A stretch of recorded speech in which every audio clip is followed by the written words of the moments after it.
आज आपण ट्राय करणार आहोत शोल्डर आणि ट्रायसेप वर्कआउट. चला तर मित्रांनो सुरू करूया. पहिला सेट घेतला स्मिथ मशीन शोल्डर प्रेस. या जे 3 सेट मारले. आज काहीतरी नवीनच ट्राय केला पण प्रेशर एकदम शोल्डरवर येत होता. पुढचा सेट घेतला डंबल प्रेस. आज थोडी एनर्जी डाऊन होती, वेट जात नव्हता प्रॉपर, पण आपण काय सोडतोय का, मारल्या प्रॉपर मसल टार्गेट करत होतो. आज लो एनर्जी होती तरी. पुढचा सेट घेतला अपराईट रो. हा तर सेट आहे ना शोल्डरसाठी एक नंबर आहे. हा तुम्ही ट्राय करून बघा, नंतर मला मेसेज करा का अपराईट रोचा फायदा काय आहे. मी सांगेन तुम्हाला अपराईट रोचा फायदा काय असतो तो.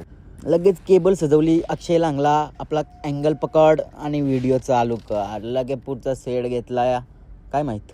पुढचा सेट घेतला मशीनमध्ये लॅटरायजेस. सिंगल हँड मारत होतो, मसल टार्गेट करत होतो पूर्ण.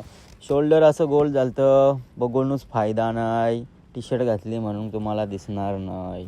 पुढचा सेट घेतला फेसफुल आणि शोल्डरला केला टाटा बाय बाय. अरे या काय झाला, अरे मार कायला. लगेच झालं सिंगल हँड ट्रायसेप एक्सटेन्शन. याची आठवण 3 सेट मारले. चला मित्रांनो, येते परत दुसरे व्हिडिओ. काय असेल चेस आणि shoulder. Bye bye bye bye bye bye.